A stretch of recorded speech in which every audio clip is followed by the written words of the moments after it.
Hi, Julie here, and welcome back to the YouTube channel. In today's video, I'm back in DxO PhotoLab7, and I thought we would come in and have a little bit more of an in-depth look at the exposure or the light panel. So I'm in Customize, and this little sun icon here, or blinking light icon, is the light panel or the light palette. And anything and everything to do with lighting you can find here in this drop down. So let's start with this image here of the lovely Emily, all dressed in steampunk with the cute little teapot. Here's a little pony. So I'm going to go and have a look at exposure. Now there's these little question marks. If you click on those, they will actually drop down and they will explain what the that setting particularly does. So for instance, this is exposure compensation, adjusts for the exposure of your image, and this correction is most efficient with raw images.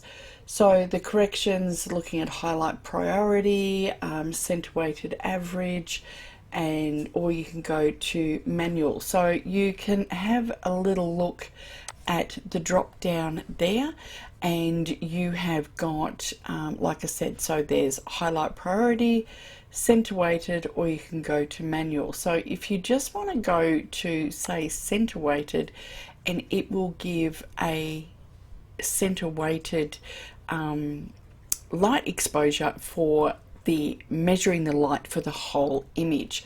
And of course, if you decide that that is too strong, you can drop it down with the little slider, or the you can click the up or down.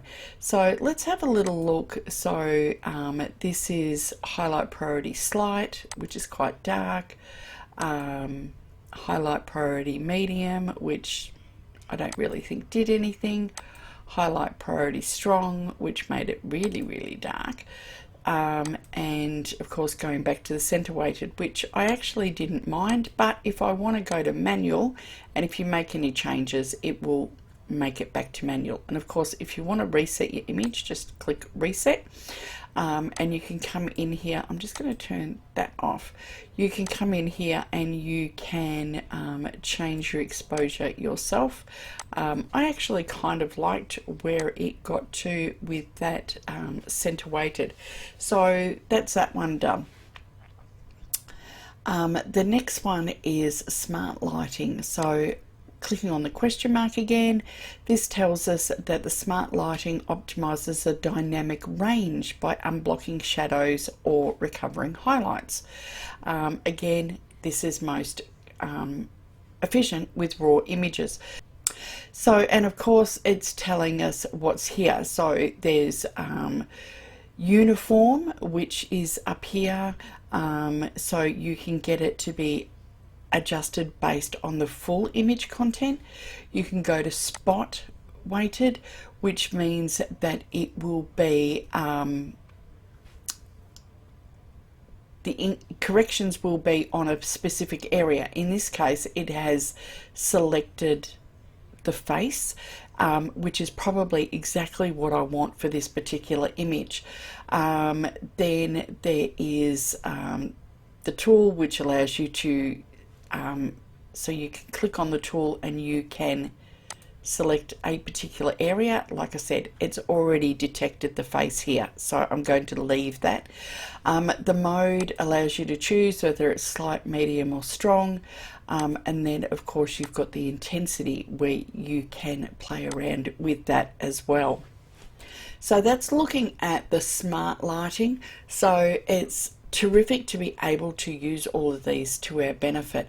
And I mean, if you compare where I started with, I've only done a couple of things and I've already improved the image quite dramatically. So from here we've got selective tone, so let's have a little look at that.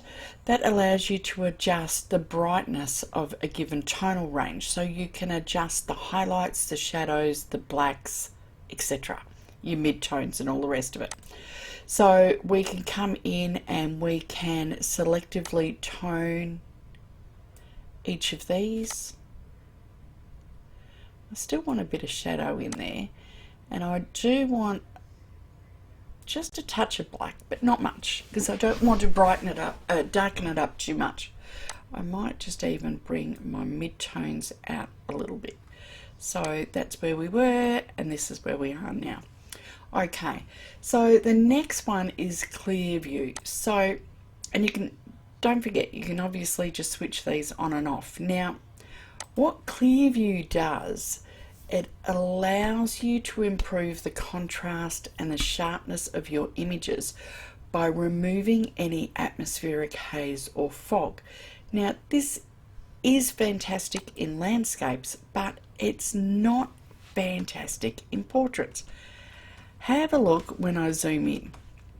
So this is with the clear view on, and this is with it off. So it's not doing Emily any favors by having it on in this case.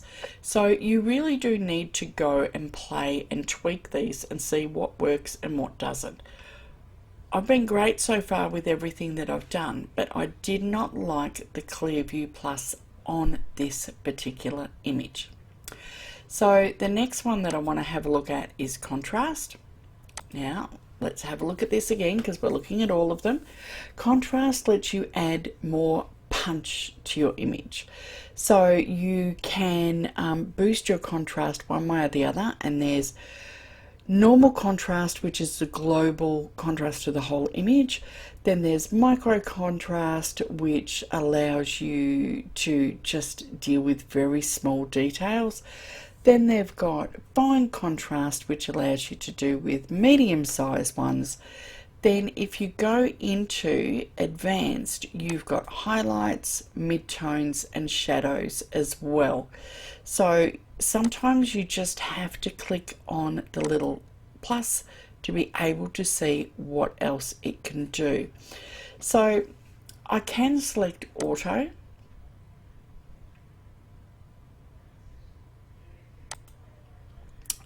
And it didn't really seem to do much. So what I'm going to do is I'm going to come in here and I am going to increase the shadows. I might just zoom out on my, I've still got the tool selected. Let's just zoom out.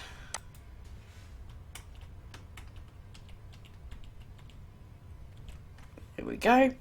Okay, so I'm going to improve the contrast in my shadows. I'm going to perhaps boost it in my mid-tones. I don't know if I want to boost it in my highlights, but I might boost it up a little bit in the fine contrast.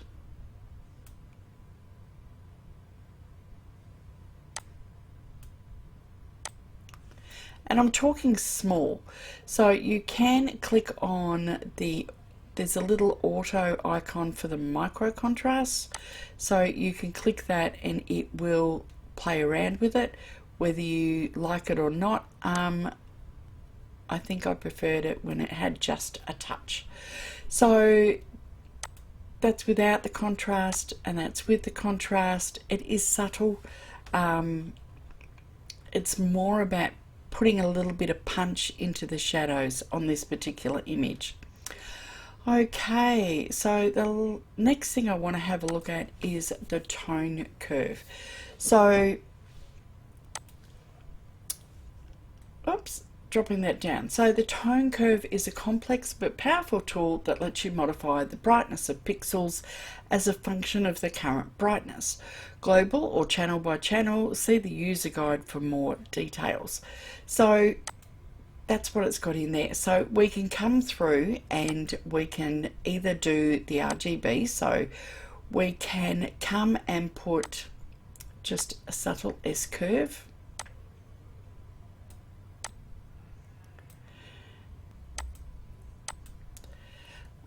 And I probably want to go really subtle.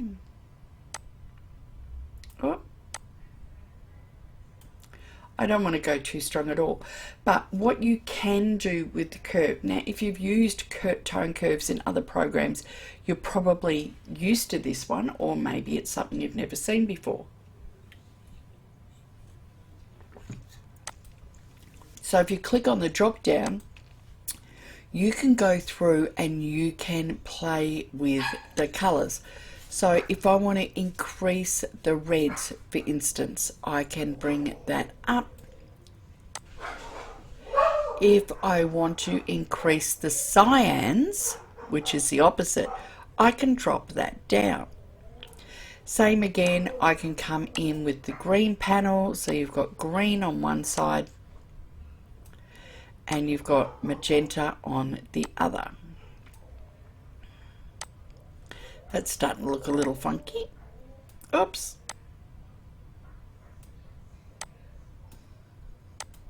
I could reset those as well. And then I've got blues and yellows. So I might actually put just a touch of blues into my shadows. So on this end, if I wanted to put blues in my highlights, I would come up on this end. So I want to put a little bit of blues in my shadow, but I want to put just a little touch of yellows into my highlights. So if I turn it on, turn it off. So it's just giving it that soft, subtle, vintage look.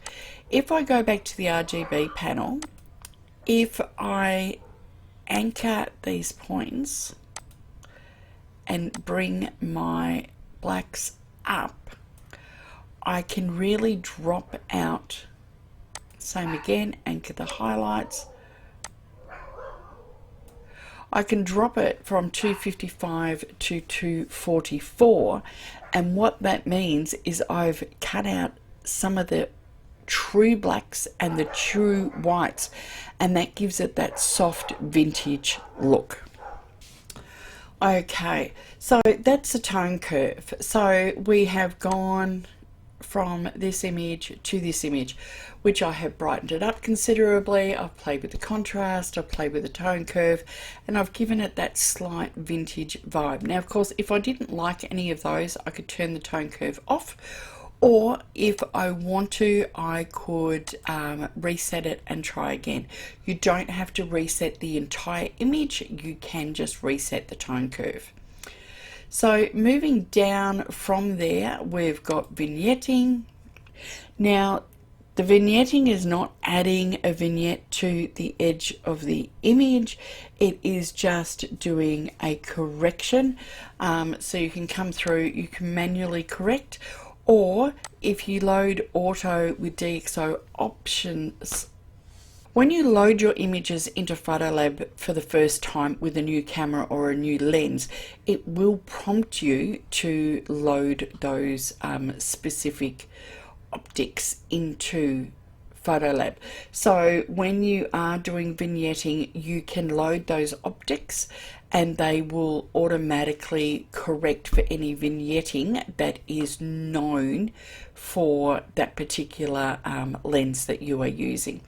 So you can change the intensity of that. So if you're quite happy with some of the vignetting that you're getting on that image, so if you are using a fisheye or something like that, you may not want to have anything adjusted for it, but you can do it if you wish to.